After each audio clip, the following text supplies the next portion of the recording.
സംസ്ഥാനത്ത് ഇന്നും ശക്തമായ മഴയ്ക്ക് സാധ്യതയുണ്ട് എന്നാണ് കേന്ദ്ര കാലാവസ്ഥാ കേന്ദ്രം പറയുന്നത്. എറണാകുളം, ഇടുക്കി, തൃശൂർ, മലപ്പുറം, വയനാട് ജില്ലകളിൽ ഓറഞ്ച് അലർട്ടാണ്. ബാക്കി 9 ജില്ലകളിലും യെല്ലോ മുന്നറിയിപ്പുണ്ട്. മഴയ്ക്കൊപ്പം മണിക്കൂറിൽ 50 മുതൽ 60 കിലോമീറ്റർ വരെ വേഗത്തിൽ ശക്തമായ കാറ്റിന് സാധ്യതയുണ്ട്. കണ്ണൂർ, കാസർഗോഡ് ജില്ലകളിൽ ഉയർന്ന തിരമാലയ്ക്കും കടലാക്രമണത്തിനും സാധ്യതയുള്ളതിനാൽ മത്സ്യത്തൊഴിലാളികളും തീരദേശവാസികളും ജാഗ്രത പാലിക്കണം.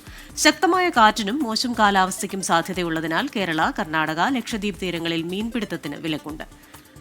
വിവിധ ജില്ലകളിൽ നിന്ന് ഞങ്ങളുടെ റിപ്പോർട്ടർമാർ തയ്യാറാണ്. തിരുവനന്തപുരത്ത് നിന്ന് മനീഷ് മഹിവാൽ, വയനാട്ടിൽ നിന്ന് സുർജിത്ത് അയ്യപ്പത്ത്, മലപ്പുറത്ത് നിന്ന് വിപിൻ സി വിജയൻ, തൃശൂരിൽ നിന്ന് സൂരജ് സജി, അതുപോലെ എറണാകുളത്ത് നിന്ന് YS അഭിനന്ദ്, കോഴിക്കോട്ട് നിന്ന് മിഥില ബാലൻ എന്നിവർ ഏറ്റവും പുതിയ വിവരങ്ങൾ പങ്കുവയ്ക്കും. ആദ്യം മനീഷ് മഹിവാലിലേക്കാണ്. മനീഷ്, എന്താണ് ഇന്ന് പൊതുവായി ഏതൊക്കെ ജില്ലകളിലാണ്, എത്രത്തോളം ജാഗ്രത പുലർത്തേണ്ടതുണ്ട്, മഴയുടെ സ്വഭാവം ഏത് തരത്തിലായിരിക്കും, വരും മണിക്കൂറുകളിൽ മഴ എങ്ങനെയായിരിക്കും, എന്താണ് കാലാവസ്ഥാ കേന്ദ്രം അറിയിക്കുന്നത്?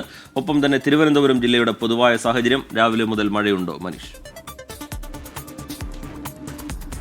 സംസ്ഥാനത്ത് കാലവർഷത്തെ മഴ കനക്കുന്നത് പ്രത്യേകിച്ചും ഈ ചക്രവാത ചുഴി ന്യൂനമർദ്ദമായി രൂപപ്പെടുന്നതാണ്. ഇത്തവണ അത് ബംഗാൾ, അത് വടക്ക് പടിഞ്ഞാറൻ ബംഗാൾ ഉൾക്കടലിന് മുകളിലാണ് ഈ രീതിയിൽ ചക്രവാത ചുഴി രൂപപ്പെട്ടത് ന്യൂനമർദ്ദമായി മാറി വലിയ രീതിയിൽ കാറ്റോടുകൂടിയ മഴയാണ് ഈ മഴയുടെ പ്രത്യേകത. കഴിഞ്ഞ ഈ കാലവർഷത്തിലൊക്കെ ഉണ്ടായ മഴയുടെ പ്രശ്നം അങ്ങനെയാണ്. അതുകൊണ്ട് തന്നെ ഈ മഴയിൽ വലിയ രീതിയിലുള്ള കെടുതികൾ കൂടി ഉണ്ടാകാനുള്ള സാധ്യതയുണ്ട്. ഇന്നലെയും വലിയ കെടുതികളുണ്ടായി. സംസ്ഥാനത്ത് മരണങ്ങളടക്കം, തിരുവനന്തപുരം ജില്ലയിലടക്കം മരണമുണ്ടായ ദിവസമാണ്. നിലവിൽ 2 ദിവസത്തേക്കുള്ള മഴ കേന്ദ്ര കാലാവസ്ഥാ കേന്ദ്രം അത് 5 ദിവസത്തേക്ക് കൂടി നീട്ടിയിട്ടുണ്ട്. ഇന്ന് മുതൽ 5 ദിവസത്തേക്ക് സംസ്ഥാനത്ത് അതിശക്തമായ അതിതീവ്രമായ മഴ പെയ്യാനുള്ള സാധ്യതാ മുന്നറിയിപ്പ് നൽകുന്നുണ്ട്. എങ്കിൽ കൂടി അടുത്ത 3 ദിവസത്തേക്ക്, അതായത് 29-ാം തീയതി വരെ എവിടെയും റെഡ് അലേർട്ട് നിലവിൽ പ്രവേശിച്ചിട്ടില്ല. പക്ഷേ ഇന്ന് രാവിലെയോടുകൂടി തന്നെ ഇന്ന് പറഞ്ഞിട്ടുള്ള ഈ അലേർട്ടുകൾ മാറാൻ കൂടി സാധ്യതയുണ്ട്. നേരത്തെ സൂചിപ്പിച്ചതുപോലെ 5 ജില്ലകളിലാണ് ഇന്ന് ഓറഞ്ച് അലേർട്ട് ഉള്ളത്. ഒരു ജില്ലയിലും റെഡ് അലേർട്ട് ഇല്ലെന്നൊരു പ്രത്യേകത കൂടിയുണ്ട്. പക്ഷേ ഈ രീതിയിൽ കാറ്റ് 50 മുതൽ 60 കിലോമീറ്റർ വേഗത്തിൽ വീശിയടിക്കാനുള്ള കാറ്റും ഈ മഴയുടെ ഈ രീതിയിലുള്ള അപകടാവസ്ഥ കൂടി പരിഗണിച്ചുകൊണ്ട് 7 ജില്ലാ ഭരണകൂടങ്ങൾ ഇന്ന് അവധി പ്രഖ്യാപിച്ചിട്ടുണ്ട്. അതിൽ പാലക്കാട് ജില്ലയിൽ മാത്രമാണ് പ്രൊഫഷണൽ കോളേജുകൾ അവധിയില്ല എന്നുള്ളൊരു പ്രത്യേകത കൂടിയുണ്ട്. മറ്റൊന്ന് 3 താലൂക്കുകൾ കൂടി അവധിയുണ്ട്. നിലമ്പൂർ, ചേർത്തല, കുട്ടനാട്, ഒപ്പം തന്നെ കണ്ണൂരിലെ ഇരിട്ടി, 4 താലൂക്കുകൾ കൂടി ഇന്ന് ഭരണകൂടങ്ങൾ അവധി പ്രഖ്യാപിച്ചിട്ടുണ്ട്. ഈ സാധ്യത കൂടി മുന്നിൽ കണ്ടുകൊണ്ടാണ് പ്രത്യേകിച്ചും കുട്ടനാട്, ചേർത്തല തുടങ്ങിയിട്ടുള്ള താലൂക്കുകൾ അവധി പ്രഖ്യാപിച്ചിട്ടുള്ളത്. അങ്ങനെ അവധി പല ജില്ലകളിലും പ്രഖ്യാപിക്കുന്നു. ഇന്നലെ നേരത്തെ തന്നെ അവധി പ്രഖ്യാപിച്ചു എന്നുള്ള പ്രത്യേകത ഉണ്ട്. ഇനി അവധിയെ പറ്റിയുള്ള കൂടുതൽ വിശദാംശങ്ങൾ പത്തനംതിട്ടയിലെ എല്ലാ പ്രൊഫഷണൽ കോളേജുകൾ ഉൾപ്പെടെയുള്ള എല്ലാ വിദ്യാഭ്യാസ സ്ഥാപനങ്ങൾക്കും അവധിയാണ്. തൃശ്ശൂരിലും ആ രീതിയിൽ എല്ലാ വിദ്യാഭ്യാസ സ്ഥാപനങ്ങൾക്കും അവധിയാണ്.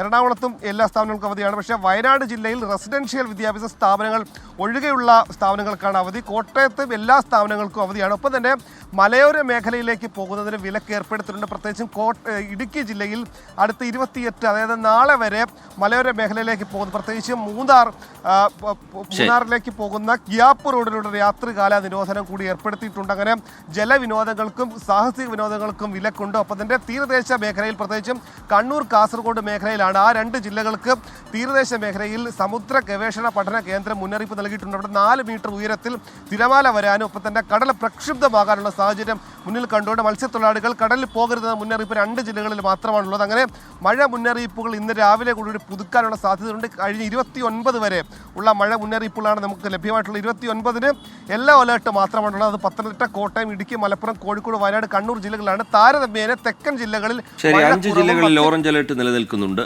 14 ജില്ലകളിലും ഇന്ന് മഴ മുന്നറിയിപ്പ് നിലവിലുണ്ട്. 60 കിലോമീറ്റർ വരെ വേഗത്തിൽ ശക്തമായ കാറ്റ് വീശാനുള്ള സാധ്യതയുണ്ട്. വരും മണിക്കൂറുകളിലും മഴ ശക്തമാകും എന്നുള്ളതാണ് കേന്ദ്ര കാലാവസ്ഥാ കേന്ദ്രം അറിയിക്കുന്നത്. ഇനി അവധി ഏതൊക്കെ ജില്ലകളിലാണെന്ന് പരിശോധിച്ചാൽ, കനത്ത മഴ തുടരുന്ന പശ്ചാത്തലത്തിൽ കോട്ടയം, ഇടുക്കി, എറണാകുളം, തൃശൂർ, വയനാട്, പത്തനംതിട്ട, പാലക്കാട് ജില്ലകളിലെ വിദ്യാഭ്യാസ സ്ഥാപനങ്ങൾക്ക് ജില്ലാ കളക്ടേഴ്സ് അവധി പ്രഖ്യാപിച്ചിട്ടുണ്ട്. ഈ ജില്ലകളിലെ പ്രൊഫഷണൽ കോളേജുകൾ ഉൾപ്പെടെയുള്ള വിദ്യാഭ്യാസ സ്ഥാപനങ്ങൾക്കാണ് അവധി. ഇടുക്കിയിലും വയനാട്ടിലും റെസിഡൻഷ്യൽ വിദ്യാഭ്യാസ സ്ഥാപനങ്ങൾക്ക് അവധി ബാധകമല്ല. മലപ്പുറത്ത് നിലമ്പൂർ താലൂക്കിലെ സ്കൂളുകൾക്കും അങ്കണവാടികൾക്കും മദ്രസകൾക്കും ഇന്ന് അവധിയാണ്. പാലക്കാട് ജില്ലയിലെ പ്രൊഫഷണൽ കോളേജുകൾക്ക് അവധി ബാധകമല്ല. ആലപ്പുഴ ജില്ലയിലെ ചേർത്തല, കുട്ടനാട് താലൂക്കുകളിലും കണ്ണൂർ ജില്ലയിലെ ഇരിട്ടി താലൂക്കിലും വിദ്യാഭ്യാസ സ്ഥാപനങ്ങൾക്ക് അവധി പ്രഖ്യാപിച്ചിട്ടുണ്ട്. അവധി പ്രഖ്യാപിച്ച ജില്ലകളിൽ പരീക്ഷകൾക്ക് മാറ്റമില്ലെന്ന് പൊതുവിദ്യാഭ്യാസ ഡയറക്ടർ അറിയിച്ചു. Higher secondary, vocational higher secondary, improvement പരീക്ഷകൾ മാറ്റമില്ലാതെ നടക്കും.